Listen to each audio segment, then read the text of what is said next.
मेरे प्रिय भक्तों, जब सृष्टि का कोई आरंभ नहीं था, जब न समय था न दिशा, न प्रकाश था न अंधकार, न शब्द था न मौन, तब भी जो था वही शिव था।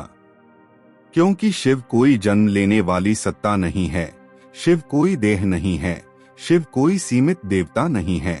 शिव उस चेतना का नाम है जो सृष्टि से पहले भी थी और सृष्टि के बाद भी रहेगी।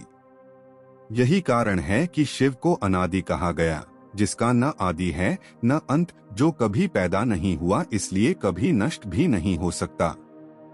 जब वेद कहते हैं एको देवः सर्वभूतेषु गूढ़ः, तो वह देव शिव ही है जो हर कण में छिपा है, हर श्वास में बह रहा है, हर मौन में बोल रहा है। शिव की उत्पत्ति का प्रश्न स्वयं में एक रहस्य है, क्योंकि जो स्वयं समय से परे है उसकी उत्पत्ति समय में कैसे बताई जाए। इसलिए पुराणों ने कहा कि शिव स्वयंभू हैं, स्वयं से प्रकट, स्वयं में स्थित, स्वयं में लीन।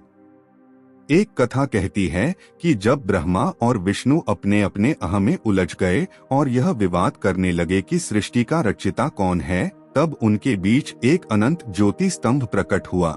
न उसका आदि दिखा न अंत, वही लिंग रूप में शिव थे, जिन्होंने यह संदेश दिया कि जो स्वयं को सबसे बड़ा मानता है वह शिव को नहीं जान सकता, क्योंकि शिव को जानने के लिए पहले स्वयं को शून्य करना पड़ता है। शिव की उत्पत्ति बाहर नहीं, भीतर होती है। जब मन का अहं जलता है तब शिव प्रकट होते हैं। कैलाश पर बैठे शिव वास्तव में किसी पर्वत पर नहीं, साधक की चेतना के शिखर पर विराजते हैं। उनके जटाजूट में गंगा का बहना यह बताता है कि जब चेतना स्थिर हो जाती है तब ज्ञान की धारा अवतरित होती है। शिव का भस्म लगाना मृत्यु की याद है, यह स्मरण है कि यह शरीर राख होने वाला है, इसलिए मोह छोड़ो और सत्य को पकड़ो। नाग उनका आभूषण है, क्योंकि जो मृत्यु से डरता नहीं वही शिव का उपासक बन सकता है। डमरू उनके हाथ में इसलिए है क्योंकि सृष्टि की हर ध्वनि मौन से ही जन्म लेती है। त्रिनेत्र इसलिए है क्योंकि शिव भूत, वर्तमान और भविष्य तीनों को एक साथ देखते हैं, पर स्वयं काल के अधीन नहीं होते। शिव की उत्पत्ति को समझने का अर्थ है स्वयं के भीतर उस शून्य को पहचानना जहाँ विचार रुक जाते हैं, जहाँ इच्छा गल जाती है, जहाँ केवल साक्षी बचता है। वही साक्षी शिव है। जब आदिशक्ति ने स्वयं को प्रकट करना चाहा, तब वही शक्ति पार्वती बनी और चेतना शिव के रूप में स्थिर रही। शक्ति के बिना शिव शव हैं और शिव के बिना शक्ति अंधी है। इसलिए शिव और शक्ति का मिलन ही सृष्टि है। यही रहस्य है अर्धनारीश्वर का, जहां पुरुष और स्त्री नहीं, स्थिरता और गतिशीलता का संतुलन है। शिव का तांडव केवल विनाश नहीं बल्कि पुराने संस्कारों का नाश है, ताकि नया जन्म ले सके। जब साधक के भीतर तांडव होता है तब उसका पुराना अहं टूटता है और वही टूटन मुक्ति का द्वार बनती है। शिव ध्यान में है क्योंकि अंतिम सत्य शब्दों में नहीं, अनुभव में मिलता है। शिव मौन है क्योंकि जो जान लेता है उसे कहने की आवश्यकता नहीं रहती। शिव श्मशान में रहते हैं क्योंकि जो मृत्यु को स्वीकार कर लेता है वही जीवन को पूर्णता से जी सकता है। शिव का रहस्य यही है कि वे बाहर पूजे नहीं जाते, भीतर प्रकट होते हैं। हर श्वास में सोहम की ध्वनि है, वही शिव मंत्र है। जो इसे सुन ले वही शिव को जान लेता है। शिव कोई डराने वाले देव नहीं, वे सबसे सरल हैं, भोलेनाथ हैं, क्योंकि उन्हें दिखावा नहीं, सच्चा भाव चाहिए। एक लोटा जल भी उन्हें स्वीकार है यदि वह अहं से मुक्त हो। शिव की उत्पत्ति किसी तिथि में नहीं, हर उस क्षण होती है जब मन रुकता है, जब लोभ ढीला पड़ता है, जब करुणा जागती है, जब भीतर का विष अमृत बन जाता है। समुद्र मंथन में विष शिव ने इसलिए पिया क्योंकि सच्चा साधक अपने दुख से भागता नहीं, उसे गले लगाकर रूपांतरित करता है। यही नीलकंठ का रहस्य है। शिव का जन्म तब होता है जब साधक कहता है अब मुझे कुछ नहीं चाहिए। उसी क्षण सब कुछ मिल जाता है। यही शिव का परम रहस्य है। अब जब साधक शिव की उत्पत्ति के रहस्य को सुन चुका है तो अगला चरण है शिव की अनुभूति, क्योंकि शिव को जानना ज्ञान का विषय नहीं, चेतना का परिवर्तन है। शिव कोई कथा नहीं जिसे सुनकर समाप्त कर दिया जाए। शिव वह स्थिति है जिसमें पहुंचकर सुनने वाला स्वयं कथा बन जाता है। जब मन बार बार प्रश्न करता है तब शिव दूर प्रतीत होते हैं, और जब प्रश्न थककर गिर जाता है तब शिव प्रकट होते हैं। इसलिए कहा गया कि शिव तर्क से नहीं, समर्पण से मिलते हैं। साधना का अर्थ यही है कि भीतर जो शोर है उसे धीरे धीरे मौन में विलीन कर देना। जैसे जैसे विचार ढीले पड़ते हैं वैसे वैसे शिव का स्पंदन स्पष्ट होने लगता है।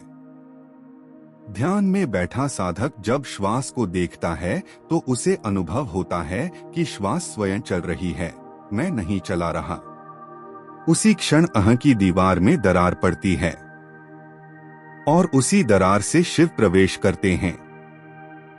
शिव का सबसे बड़ा रहस्य यही है कि वे कभी आते नहीं, वे तो पहले से उपस्थित हैं, बस साधक हट जाता है।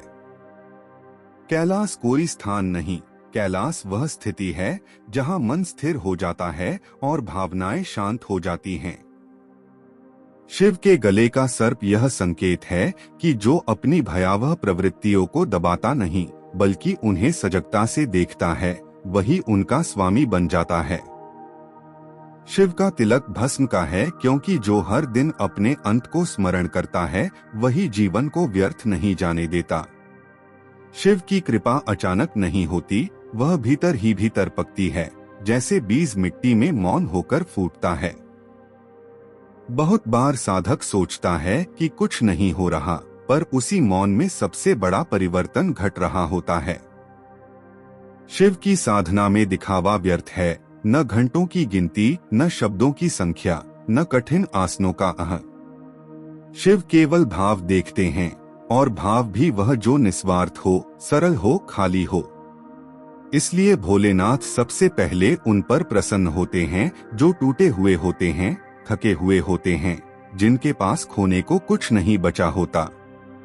क्योंकि जो सब कुछ खो देता है वही शिव को पाने योग्य हो जाता है।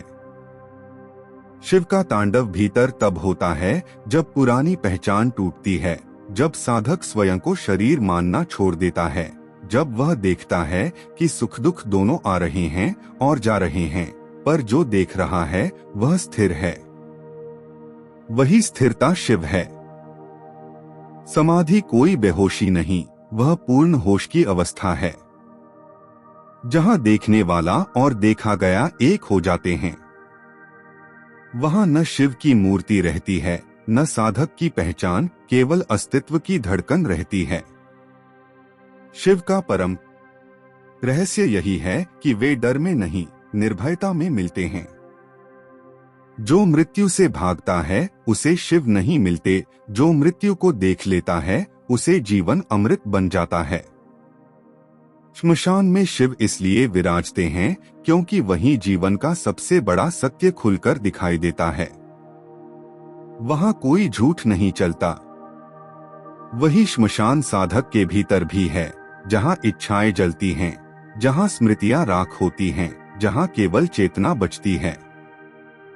उसी राख से नया जन्म होता है, वही भस्म शिव का प्रसाद है। शिव का नाम जपना अच्छा है, पर उससे भी गहरा है शिव को सुनना। हर श्वास में, हर हृदय धड़कन में, हर मौन क्षण में अहम का विसर्जन और सोहम की अनुभूति। यही जप है, यही तप है, यही साधना है। शिव कोई दूर बैठा देव नहीं जो दंड देगा या वरदान देगा। शिव वह मित्र है जो भीतर खड़ा होकर प्रतीक्षा कर रहा है कि तुम कब स्वयं से थको। जिस दिन साधक कह देता है अब मैं नहीं, तू ही है, उसी दिन शिव प्रकट हो जाते हैं। न आकाश से उतरकर, न किसी चमत्कार में, बल्कि भीतर गहरी शांति बनकर। वही शांति शिव है, वही शांति मुक्ति है, वही शांति परम सत्य है। और जब यह समझ उतर जाती है तब साधक जान लेता है कि शिव की उत्पत्ति कभी हुई ही नहीं थी और शिव का अंत कभी होगा भी नहीं, क्योंकि शिव तो वही है जो इस क्षण सुन रहा है, देख रहा है, साक्षी बना बैठा है। बस वही है, केवल वही है और वही सदा रहेगा। ओम नमः शिवाय। ऐसे ही भक्ति, कथा और उपदेश से भरे वीडियो के लिए हमारे चैनल को सब्सक्राइब करें और भक्ति की इस यात्रा में हमारे संग जुड़े। हर हर महादेव, जय महाकाल।